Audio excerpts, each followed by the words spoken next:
Jonas, what's the feeling coming out of the rest day? I mean, obviously we've heard Victor Campenaerts has abandoned you. You're a man down in your bid to win the Vuelta España.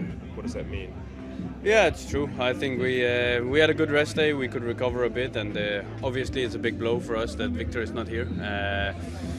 But yeah, when you're sick, and he couldn't continue. So it's better for him to go home and recover.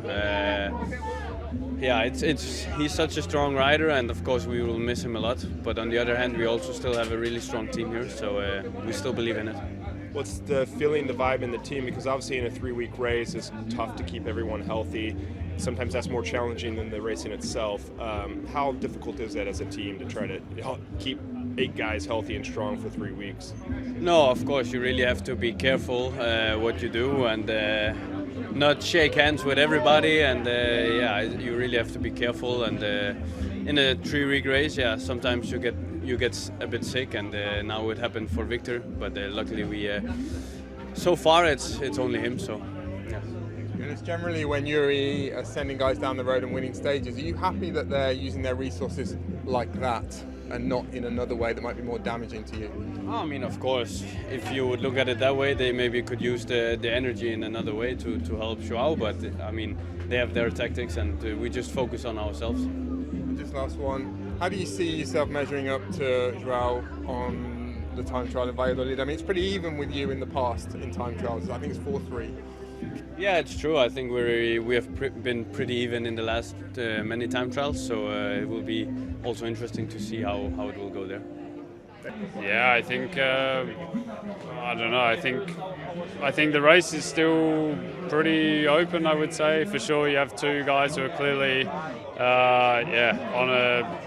maybe on another level and also with a big advantage. But yeah, we still have a hard week of racing to come, and I think with Grand Tour racing anything is possible, you know. But for sure, I think the closest and immediate rivals would be Tom and Felix. Having a rest day yesterday, have you been able to think a little bit about what it is that clicks for you at the moment?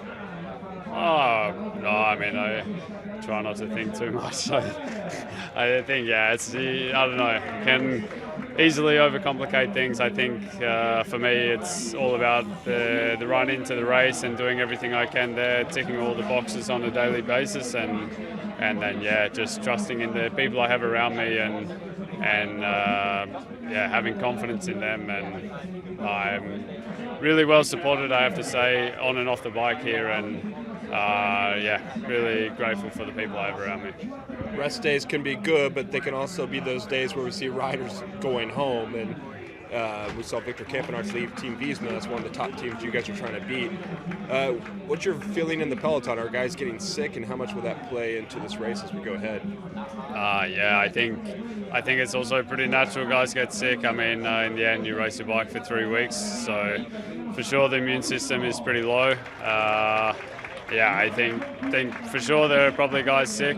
And yeah, also for Visma, down to 6 guys is not an easy task, I think, to defend the jersey with only 6. But yeah, they've also shown they've got really a strong team and capable riders. So I think can add another dynamic to the race and make it pretty interesting for sure. Question 1, compared to previous Grand Tours, in terms of like strain score, fatigue, what the metrics are telling you, how does this one measure up compared to others that you've done so far? Yeah, man, I'll be honest, I don't really look at all that. I think it's better not to be honest. Yeah. I don't know, I don't really need an app to tell me that I'm tired or that I'm cooked. Sleep scores. Yeah. No, I mean, I think it's interesting to track and everything, but I'm not. Yeah, I would say I'm more of a traditionalist. Subjectively then, how does it stack up with others? No, it's been a hard race, yeah, for sure. I mean, if you look at the stages already in the first week, we had some hard hilltop finishes there, and some stressful days also. I remember the stages in Italy were also pretty tough, so yeah, I think there's some tired guys. Also after Angleroo, I saw a really tired peloton. Mate, 3 weeks is 3 weeks, so it's never easy. So it doesn't matter where you are, what the terrain is. If you race your bike for 3 weeks, it's always going to be hard, and yeah, this is no exception. You obviously had a crash the other day. Well, just tell us. We didn't speak to you afterwards. Just tell us what happened. What did you see that day?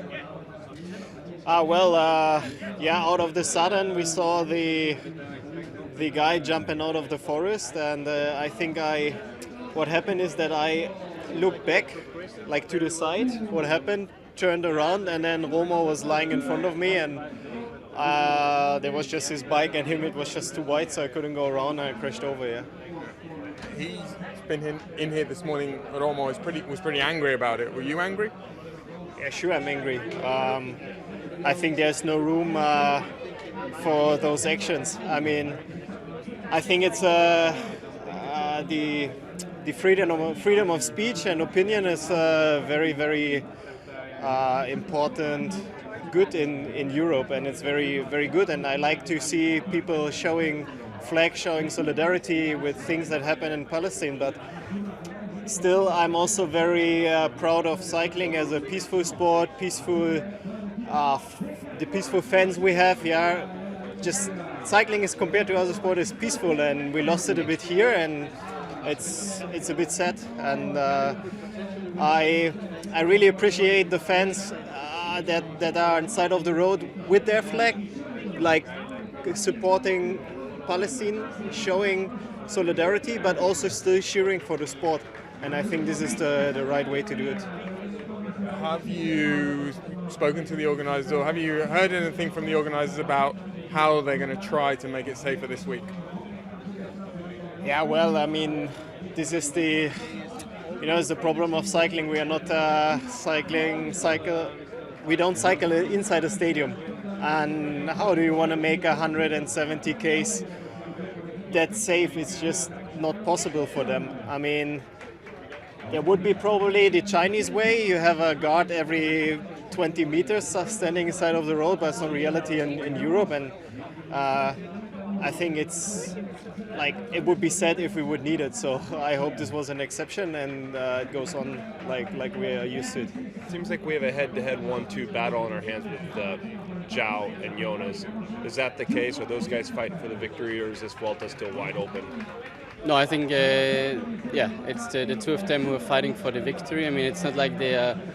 I would say it's not like in the Tour where there is Tadej and Jonas, which are really on a completely different level. But still, the two of them, they're a bit better than the rest. And they've shown it over the last 2 weeks. And I think it's going to be one of them who is going to be winning. Just one for me. You seem to have found a level of consistency this year that over the 2 Grand Tours that, well, a lot of riders find it hard to achieve. Would you put that down to the consistency this year? Yeah,